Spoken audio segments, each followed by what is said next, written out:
Start কর।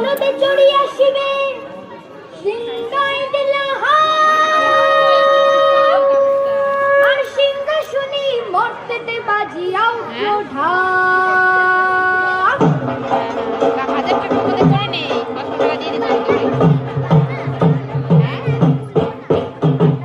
বলদে চড়িয়া শিবে সিংহায় দিলা আর সিংহাসনে মর্তেতে বাজিয়া উঠল ঢাক। বলদে চড়িয়া শিবে সিংহায় দিলা আর সিংহাসনে মর্তেতে বাজিয়া উঠল ঢাক। শিবের সনে কার্তিক গণেশ লক্ষ্মী সরস্বতী, শিবের সনে কার্তিক গণেশ লক্ষ্মী সরস্বতী। আশ্বিন মাসে বাপের বাড়ি আসেন ভগবতী।